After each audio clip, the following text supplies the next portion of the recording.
Fondo Solidario. La Secretaría de Servicios Sociales de la Federación Argentina de Consejos Profesionales de Ciencias Económicas recuerda que, para los momentos en que necesitan una ayuda extra para su salud u otros beneficios, los matriculados adheridos cuentan con el Fondo Solidario.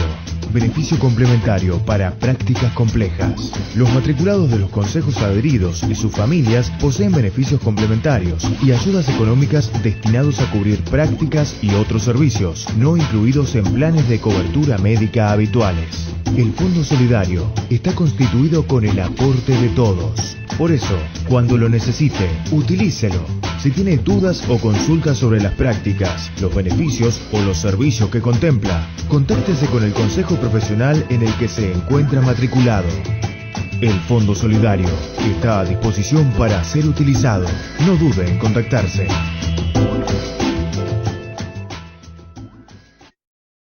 Bueno, mi nombre es Verónica Laya y les doy la bienvenida a este curso, a nuestro primer curso corto de perspectiva de género y diversidad. Vamos a repasar los conceptos básicos sobre estas temáticas, sobre estos temas y también en esta oportunidad conocernos a través de este medio compartiendo todos estos contenidos. Vamos a arrancar y les doy la bienvenida. Aquí tenemos el programa de trabajo. Vamos a hacer una introducción, vamos a hablar de la diferencia entre género y sexo, vamos a hablar del género como categoría explicativa, como parte y como análisis de la realidad. Vamos a hablar del género como categoría de identidad, qué es la asignación de género, qué es la identidad, qué son los roles, qué son los estereotipos de género, cuál es la clasificación que comúnmente nosotras conocemos. Vamos a hablar de la función social de los estereotipos, de la perspectiva de género y del patriarcado, del androcentrismo y de la importancia y el desafío de la transversalización de la perspectiva de género y de la diversidad. Para plantear finalmente por qué es necesario la equidad de género como una base nueva, en todo caso como un nuevo cimiento en nuestras relaciones sociales, culturales y jurídicas. Vamos a despedirnos a lo último en el material que les voy a compartir con un glosario que van a poder cada uno de ustedes luego leer con mayor tranquilidad y profundidad. Bueno, vamos a avanzar en la introducción. Bueno, y en este sentido vamos a avanzar con la introducción a lo que es la perspectiva de género. Sabemos que en nuestro país existe una ley de identidad de género que es pionera en el mundo y que reconoce el derecho a la identidad de género de las personas y la define en función de la propia autopercepción. ¿Qué es esto de la autopercepción, ¿no? Y cuál es la relación que tiene esta autopercepción con la identidad de género? Bueno, la identidad de género es la vivencia interna individual del género tal como cada persona la siente, la cual puede corresponder o no al sexo asignado al momento del nacimiento. Incluye la vivencia personal del cuerpo, por eso hablamos de una autopercepción. Esto puede involucrar la modificación de la apariencia o la función corporal a través de los medios farmacológicos, quirúrgicos o de otra índole, siempre que esto sea, por supuesto, siempre escogido libremente. También incluye otras expresiones de género como la vestimenta, el modo de hablar y los modales. En este sentido, esta identidad puede o no coincidir con el sexo asignado al nacer, pero también puede coincidir o no con este binomio femenino o masculino.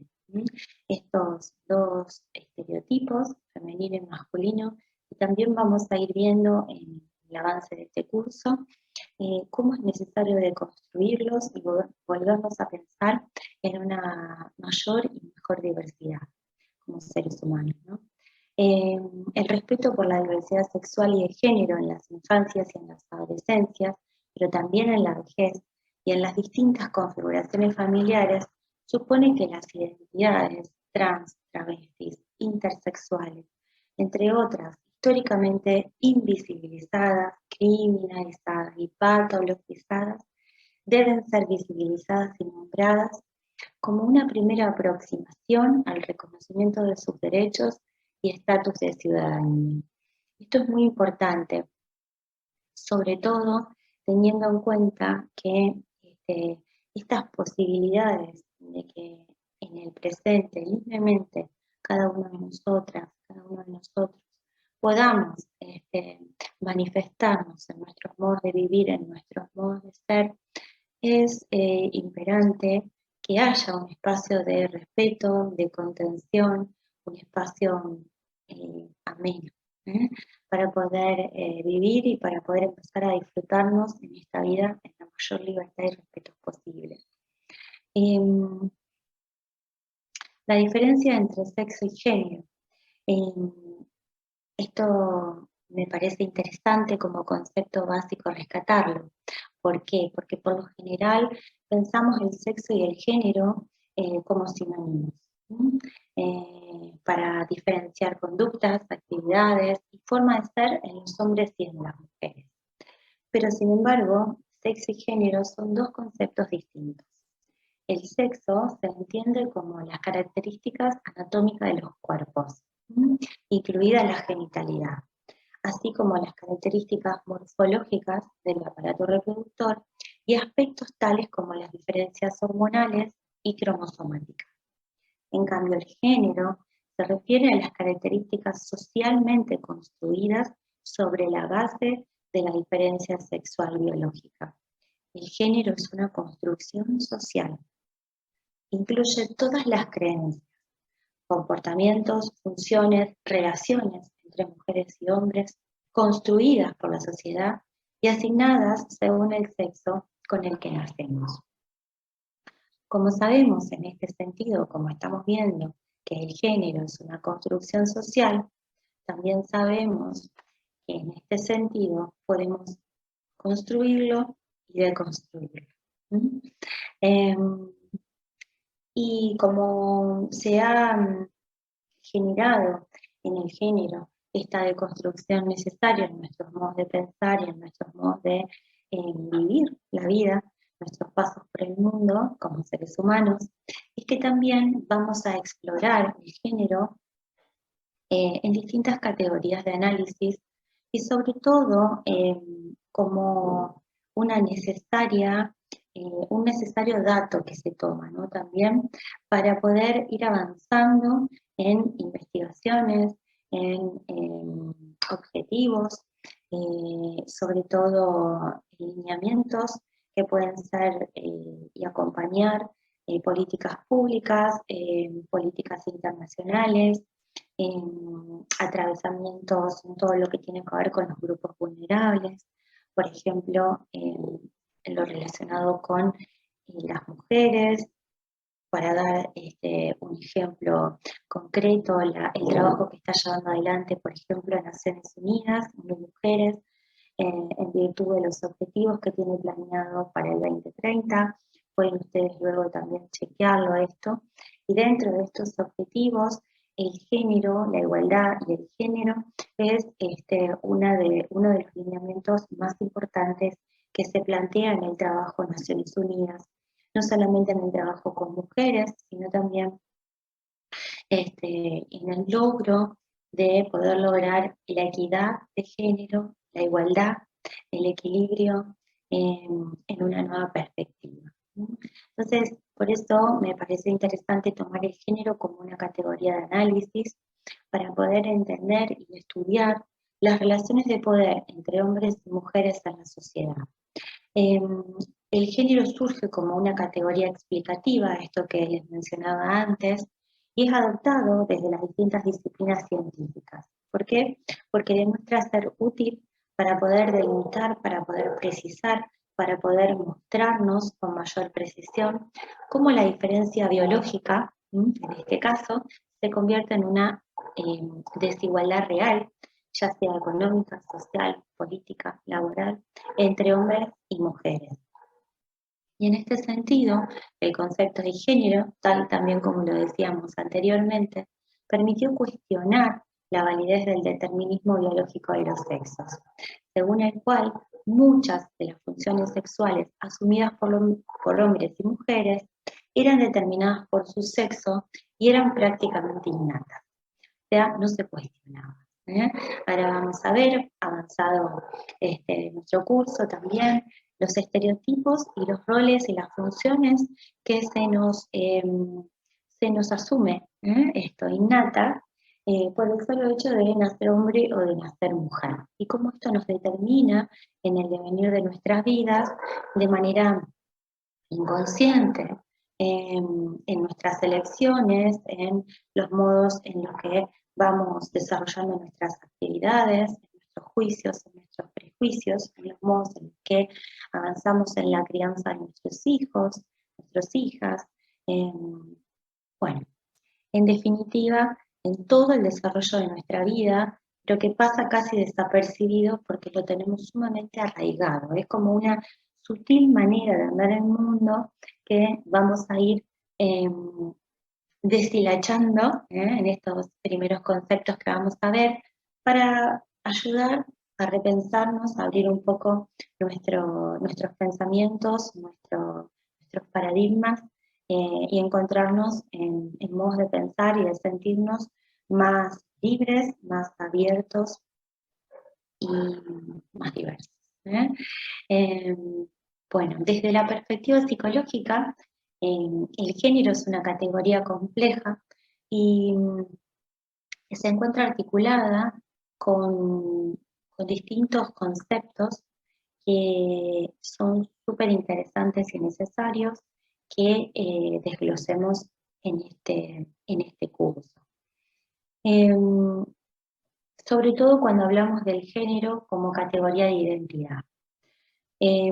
¿Por qué? Porque acá es en donde vamos a comenzar a ver nosotros la manera compleja y múltiple en la que el género se relaciona con la asignación, con la identidad, con los roles y con los estereotipos de género. ¿Mm? Bueno, entonces en este sentido lo que vamos a ver para avanzar en el género como categoría de identidad, vamos a ver a desmenuzar los conceptos de asignación, identidad, roles y estereotipos de género. La asignación es eso que se realiza en el momento en el que nace la niña o el niño a partir de la apariencia externa de sus genitales, mientras que la identidad es el proceso psicosocial a través de la cual la persona, sea niño o niña, se identifica con las potencialidades y con las limitaciones del género asignado. Es sentirse y reconocerse como mujer o sentirse y reconocerse como hombre, a partir de lo que la sociedad establece para cada sexo.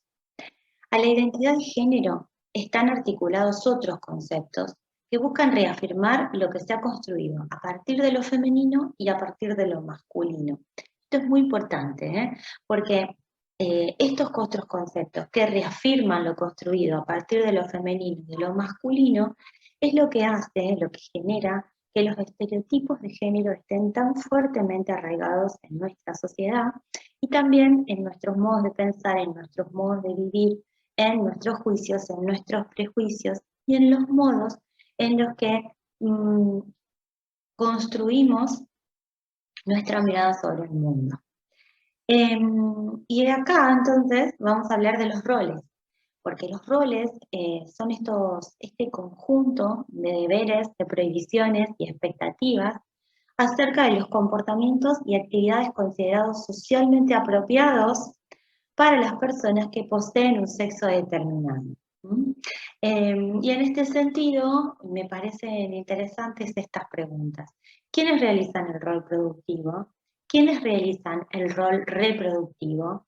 ¿Mm? Este conjunto de deberes, previsiones y expectativas acerca de los comportamientos y actividades considerados socialmente apropiados se van a relacionar muy estrechamente con los estereotipos de género. Cuando hablamos de estereotipos de género, vamos a diferenciar dos estereotipos muy marcados. Tienen que ver con los estereotipos femeninos y los estereotipos masculinos. Femeninos, niña-mujer, en general, se las caracteriza o se les asignan, en realidad, estas características, ¿no? Cada uno de nosotros, nosotras, nos pensamos como mujeres, ordenadas, tiernas, vestimos de rosa, juegan con muñecas, son obedientes, ayudan con las labores del hogar. En general se las representa o se las representaba en realidad porque creo que esto ha avanzado, pero como para marcar bien estas diferencias como ama de casa, como madre. Siempre hay que estar arreglada, ser paciente, delicada, dependiente, sensible, objeto sexual, frívola, tierna, sumisa. Y para los estereotipos masculinos, el niño hombre, en general son traviesos, visten de azul, juegan con pelotas y con carros, con autos, tienen mucha energía, son rebeldes, son irresponsables, o bueno, de adultos son trabajadores, inteligentes, fuertes, no lloran, son valientes, siempre tienen que ser jefe de familia, proveedores, le gustan los riesgos, son agresivos. Agresivos en el sentido de este, cómo se ejercen también las relaciones de poder, no solamente vinculado a lo violento expuesto, sino en el ejercicio de las relaciones de poder. Y esto eh, es interesante marcar esta gran diferencia de estos dos estereotipos de género que tenemos todos y todas tan arraigados en nuestro inconsciente para poder pensar finalmente para qué existen los estereotipos. ¿Mm? El objetivo de los estereotipos de género es justamente que parezca natural que los hombres eh, estén mejor dotados para cumplir determinados roles y las mujeres mejor dotadas para cumplir otros. Y entonces, en este sentido, voy a volver a repasar antes de avanzar qué es el sexo y qué es el género. ¿Mm? El sexo, entonces, decíamos que se refiere a las características biológicas que definen a un ser humano, como hombre o como mujer. Los conjuntos de características biológicas no son mutuamente excluyentes, ya que existen individuos que poseen ambos, pero estas características tienden a diferenciar a los humanos como hombres y como mujeres. El género se refiere entonces a la gama de roles, relaciones, características de la personalidad, actitudes, comportamientos, valores, poder relativo e influencia socialmente construidos, que la sociedad asigna a ambos sexos de manera diferenciada. Esto que veíamos antes, dentro de estos estereotipos femeninos y masculinos, cuáles son las características de personalidad, actitudes, comportamientos que tiene que tener un hombre o tendría que tener una mujer.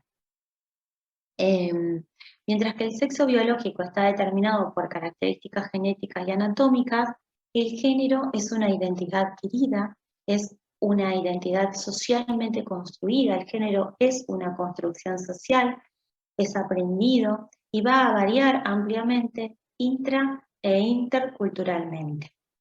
El género es relacional, ya que no se refiere exclusivamente a hombres y a mujeres, sino a las relaciones entre ambos. Y entonces, en estas relaciones que se dan entre hombres y mujeres, a partir de estos estereotipos, a partir del género como una categoría de análisis cultural y social, es que podemos ver que el género tiene un carácter reglamentario que integra un conjunto de normas que regulan y que condicionan a las personas. Las normas funcionan como un principio de validez, son normalizadoras en este sentido y, y marcan a las personas en sus prácticas sociales y sexuales. Las marcan en el sentido de que nos encierran en roles, en miradas, en estos estereotipos, haciendo que estos roles, estas características parezcan naturales y que nos parezca innato el ejercicio de cada una de estas características, tanto a hombres como a mujeres. Estas normas reguladoras que, que se ejercen y que existen a partir del género pueden estar expuestas de manera explícita o pueden estar implícitas en el imaginario colectivo. De hecho, lo están.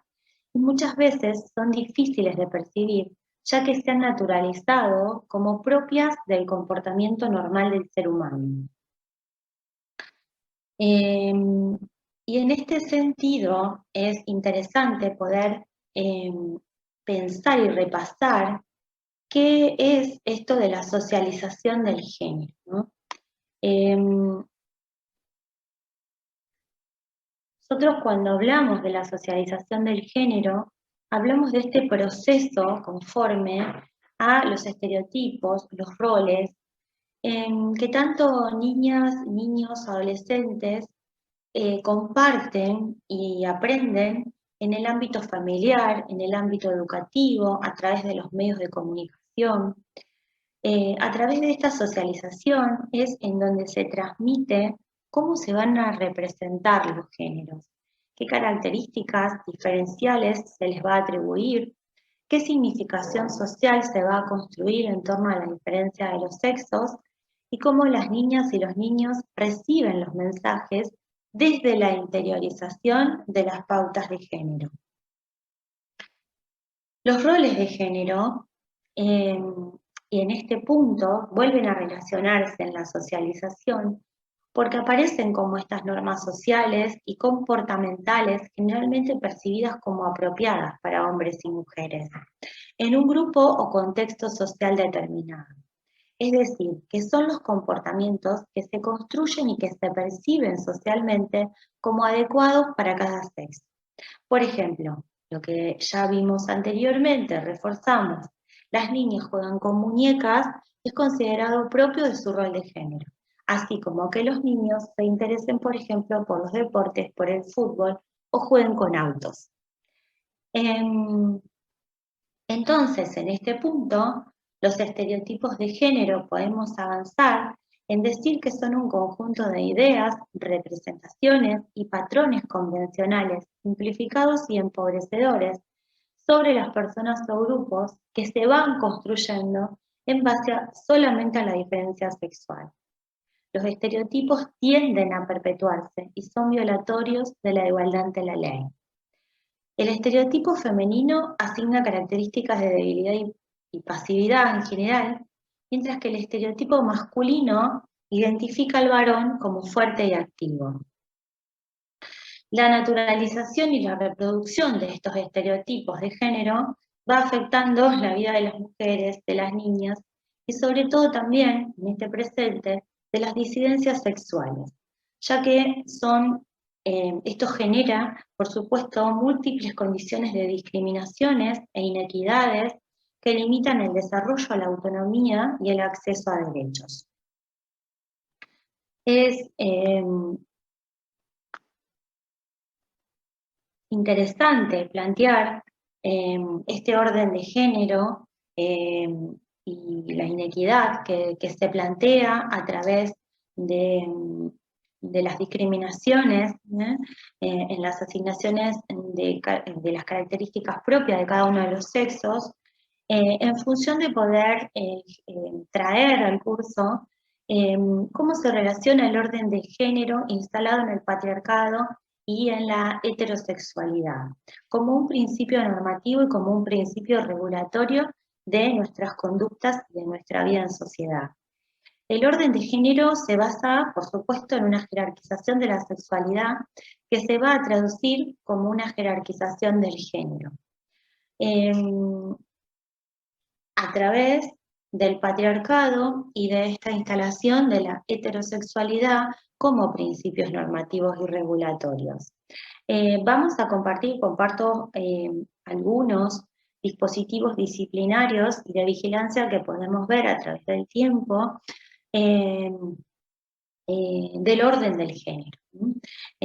Podemos ver que estos dispositivos se manifiestan, por ejemplo, en la iglesia a través de la religión, en la escuela a través de la educación, en el hospital a través de la medicina, a través de la biología impuesta como reglada, también, por supuesto, a través de los medios de comunicación. Bueno, y acá les dejo la pregunta, ¿qué otros dispositivos podrían sumarse, ¿no? Cómo nosotras también vamos a ir encontrando a través del avance de este curso distintos dispositivos disciplinarios y de vigilancia que van ordenando, como, que van regulando nuestra capacidad de vivir en libertad. ¿eh? Y en este aspecto, la diversidad sexual y la diversidad de géneros es los modos en los que las personas nos expresamos de distintas maneras en relación a nuestra identidad sexual y a nuestra identidad de género. Y esto, por supuesto, que implica el ejercicio de nuestra libertad, de nuestro derecho a la libertad, la libre determinación, y que este ejercicio de nuestra libertad y de nuestra libre determinación tiene que ser un ejercicio real de este derecho, ¿no? Y que viene interrelacionado íntimamente también con el respeto, con la igualdad y con el real acceso de cada uno de nosotras, de nosotros, a los derechos consagrados y también a el ejercicio más íntimo de quienes queremos ser en el mundo, ¿no? La perspectiva de la diversidad se ha incorporado ampliamente como derecho humano en nuestra legislación fundamental. Y esto es muy importante, porque esto ha permitido en el presente poder empezar a cuestionar la heteronormatividad imperante, como así también como este binarismo sexual, ¿no? Esto de eh, hombre-mujer, que se sustenta solamente en un dato biológico para establecer identidades esenciales como el ser niño, ser niña, y que define lo que las personas sienten, cómo se perciben, cómo se identifican. Entonces, esta profunda identificación se llama identidad de género y puede corresponderse o no con el género biológico, con el sexo biológico, perdón, de las personas. Si coincide, se lo denomina cisgénero, y si no coincide, se denomina transgénero. Otro aspecto muy importante de la sexualidad de las personas es la orientación sexual. Esto se refiere específicamente a la atracción sexual, erótica, emocional o amorosa que sienten las personas unas hacia otras. Esta orientación puede ser homosexual cuando se dirige a personas del mismo género o heterosexual hacia personas del género opuesto. Y haciendo un enlace, cuando hablábamos hace un momento del orden del género que instala al patriarcado y a la heterosexualidad como un principio normativo y regulatorio de todo lo que nosotros tenemos que ser, debemos comportarnos, sentir, cómo tenemos que vivir, si somos hombres o mujeres, me pareció interesante introducir, antes de explicar de qué hablamos cuando hablamos de patriarcado, también de qué hablamos cuando hablamos de diversidad de géneros. Me parece interesante, antes de pasar a ver qué es el patriarcado, retomar, más que retomar, afirmar, mostrar, de qué hablábamos cuando hablamos de diversidad sexual y de géneros. Por eso lo hemos introducido a estos conceptos antes de hablar del patriarcado, porque justamente el orden de género instala al patriarcado y a la heterosexualidad como un principio normativo y regulatorio. Entonces,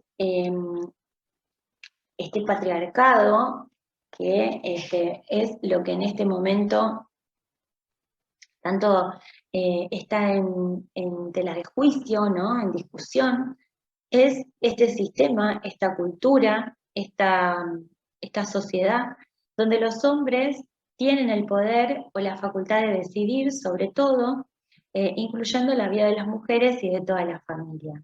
Este sistema cultural y social viene desde el pater familia y se basa, su base es en el androcentrismo. El patriarcado funciona en el marco de una desigualdad en las relaciones de poder. Ustedes sabrán que en general cuando se hablaba del pater de familia, el pater era esto, ¿no? El dueño de la tierra, el dueño de las mujeres, de toda su familia, y también era, por supuesto, el dueño de los esclavos, si es que en ese momento tenía esta familia. Entonces, este modo de ejercer la autoridad, este poder, este ejercicio del poder de manera vertical, genera también esta desigualdad, ¿no? Y por supuesto, esta mirada cultural y social androcentrista. ¿Qué significa esto? Al hombre como el centro del sistema, de la cultura y de la sociedad. El androcentrismo está implícito en el sexismo porque es un enfoque que considera que los varones, como sujeto de referencias, son el centro y la medida de todas las experiencias humanas.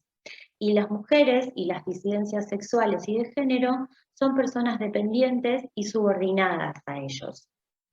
Esto puede parecer un tanto extremo cuando uno lo plantea, una la plantea de este modo, pero es muy sutil el modo también en el que estos juicios, estos prejuicios y estos razonamientos y modos de pensar se nos manifiestan y los tenemos instalados en nuestros inconscientes, ¿sí? Porque hemos crecido con estos estereotipos de género y con el patriarcado. Nosotras formamos parte de este sistema.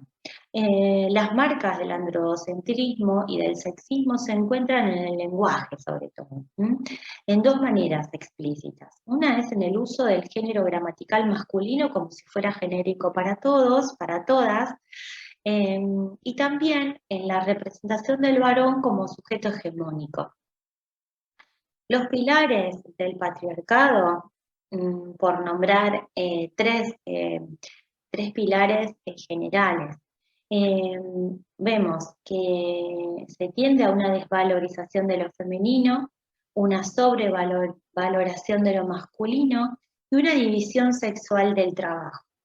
Y la división sexual del trabajo me interesa nombrarlo porque es también lo que va a marcar las desigualdades en función de los roles y en función de, por ejemplo, igual remuneración por igual tarea, por ejemplo, estos otros conceptos que se han acuñado recientemente que tienen que ver con los techos de cristal a los que las mujeres estamos sometidas, de algún modo, en función también del ejercicio de estos roles que nos proponen estos estereotipos tan cerrados.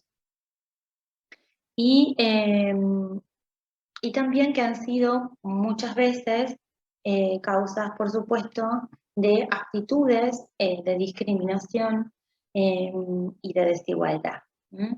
Entonces, el patriarcado es un sistema jerárquico de relaciones sociales, políticas y económicas que, basado en una diferencia biológica sexual, establece, reproduce y mantiene al hombre como parámetro de la humanidad. Y en este sentido le otorga de manera consciente o inconsciente una serie de privilegios, institucionaliza de este modo el dominio masculino sobre las mujeres y las disidencias sexogenéricas.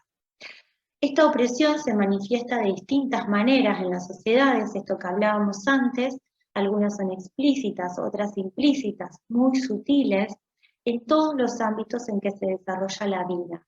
Y se va entrelazando con otras dimensiones como la edad, la religión, la discapacidad, la preferencia sexual, la clase económica, sexual, etc. Y es interesante traer en este plano, en este momento, cuando hablamos de una discriminación basada en el sexo, ¿de qué estamos hablando? La discriminación basada en el género, perdón, es todo acto, directo o indirecto, que suponga un trato desigual, que menoscabe la integridad y vulnere los derechos de las mujeres y las diversidades en cualquier ámbito de la vida social. Este trato desigual es propio del sistema patriarcal, porque si nosotros revisamos el concepto o uno de los conceptos que hemos tomado básico, básico en el sentido de una primera introducción a este tema de qué es el patriarcado, podemos ver que hay en el patriarcado un marcado modo de ejercicio desigual del poder.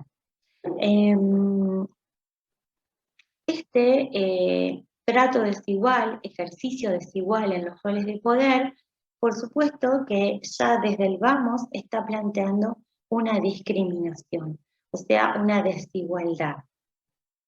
Y este acto directo o indirecto que propone o que suponga este trato desigual están reconocidos y amparados en instrumentos jurídicos que reconocen el derecho a la no discriminación en el plano internacional como en el plano nacional y sobre todo en el derecho humano más importante, que tiene que ver con el derecho a la dignidad, el derecho al respeto por la propia intimidad y el derecho a ejercer mi vida y mis decisiones con libertad, ¿no? El derecho a la no discriminación en el plano internacional está reconocido en la Convención sobre la Eliminación de todas formas de discriminación contra las mujeres, la CEDAW más conocida comúnmente. También lo encontramos en la Convención sobre los Derechos del Niño, entre otras, para nombrar solamente algunas, porque todo el plexo de convenciones internacionales de derechos humanos en general, cuando se habla del respeto a la libertad, a la dignidad de todos los seres humanos por el solo hecho de ser personas, están reconociendo de manera implícita, por supuesto, el derecho a la no discriminación. Y bueno, en el ámbito nacional, la ley 26.485, que es la ley de protección integral de las mujeres, establece que la discriminación basada en el género es un tipo de violencia simbólica. Nosotros conocemos, está la ley 26.485, marca de una manera muy expresa, muy contundente, qué es la violencia, de qué hablamos cuando hablamos de violencia, cuáles son sus características, cuáles son las distintas clases de violencias, y entre esas, por supuesto, que la violencia simbólica, la violencia psicológica, basadas en estas relaciones desiguales de poder, se encuentran protegidas y reconocidas por todo el plexo jurídico de derechos humanos, ¿no?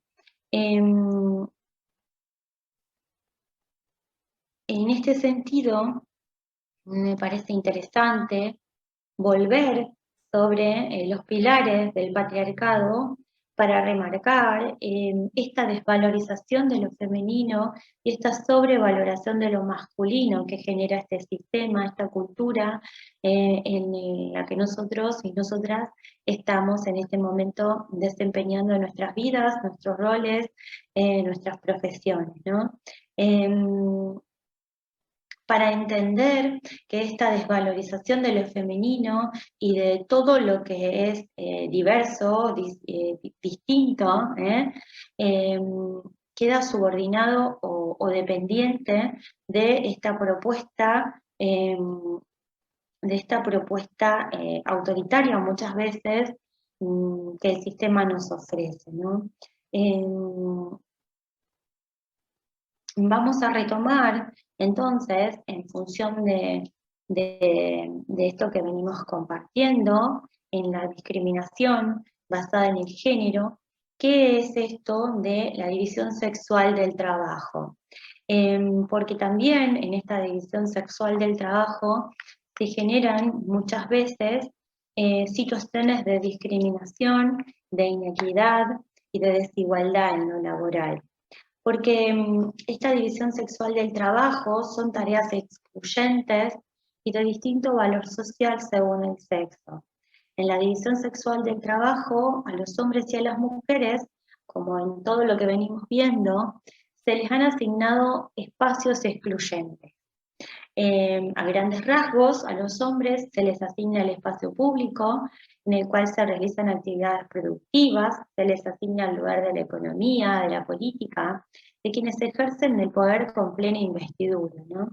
En este sentido, a las mujeres se les va a asignar un espacio más privado, en el cual se realizan actividades reproductivas, domésticas, la crianza de los hijos e hijas, con menor valor y un reconocimiento social que lo realizaba en el ámbito de lo público. ¿Qué significa esto? Que este famoso techo de cristal, con el que las mujeres muchas veces, yo diría que de manera permanente, vamos avanzando en nuestras profesiones, en el desarrollo de nuestro cotidiano, está presente en esta exclusión, digamos, en esta división de roles, de espacios, estas asignaciones que se hacen en hombres y mujeres. Este techo de cristal son estos obstáculos con los que las mujeres principalmente nos encontramos al momento de querer desarrollar nuestras actividades profesionales, económicas, bueno, en lo que nosotras queramos desarrollarnos por fuera de los roles que se nos asignan. Ustedes entenderán que no es lo mismo una mujer soltera, sin hijos, que una mujer casada, con hijos, eh, y en donde su organización social, personal, familiar, va a tener que estar distribuida, representada, acompañada en una organización distinta que la organización que los varones, que los hombres hacen de su día cotidiano en el momento de ejercer su profesión o las actividades que eligen para su vida, para su cotidiano. En general, esto también se relaciona, y es necesario de que se revise, con los roles de cuidado y con la distribución equitativa en las tareas del hogar. En este sentido, la división sexual del trabajo se refiere a la división de tareas organizada históricamente en función de la diferencia sexual, tanto en las esferas públicas como privadas de la actividad humana. Mientras que a la mujer, como decíamos antes, se les han asignado las actividades domésticas de crianza y de cuidado, y que son consideradas inferiores y casi siempre no reconocidas, trabajo reproductivo, al hombre le corresponden las actividades de la vida pública, que casi siempre también gozan de mayor respeto, prestigio y remuneración. A esto llamamos trabajo productivo. Esta división generó históricamente la exclusión de las mujeres de la vida política y pública, la participación ciudadana, el reconocimiento de derechos, entre otras cosas, invisibilizando sus aportes y experiencias y limitando de esta manera la autonomía de su desarrollo. Por eso me parece interesante cuando hablamos de la división sexual del trabajo y traemos estos conceptos para repensar que también hagamos hincapié en revisarnos en los roles de cuidado y en la distribución equitativa de las tareas del hogar entre hombres y mujeres, sobre todo en las organizaciones familiares. Bien, avanzamos con otro concepto que es la interseccionalidad. ¿Qué es la interseccionalidad? Bueno, la interseccionalidad se refiere a las diferentes dimensiones que atraviesan las personas y que son condiciones de múltiples desigualdades y vulneración de derechos. ¿Qué es la interseccionalidad? Eh, Tiene que ver con las dimensiones que nos atraviesan como seres humanos. Por ejemplo, la edad, la etnia, la clase social, el género, la condición de discapacidad, entre otras. Y es interesante poder hablar de la interseccionalidad porque esto nos va a permitir también pensar el género y la diversidad desde la cultura, desde lo social y desde los grupos que se presenten en situaciones de vulnerabilidad en sus características particulares, ¿no? En estos múltiples modos en el que estas dimensiones se combinan y se entrecruzan en las trayectorias vitales de las personas. Esta interseccionalidad lo que nos permite es pensar una transversalización del género. Y es interesante poder pensar la transversalización del género porque es lo que le da valoración, valoración a las implicancias, tanto para hombres como para mujeres, de llevar adelante estas acciones, estas transformaciones en todo lo que sea necesario para poder lograr, en última instancia, la equidad de género. Según el Consejo Económico y Social de Naciones Unidas, la transversalización de género es el proceso de valoración de las implicaciones para hombres y mujeres en cualquier acción que se planee. Incluye, por supuesto, esto, la legislación, las políticas, los programas, en todas las áreas y en todos los niveles. Esto es una estrategia, pensar la transversalización del género.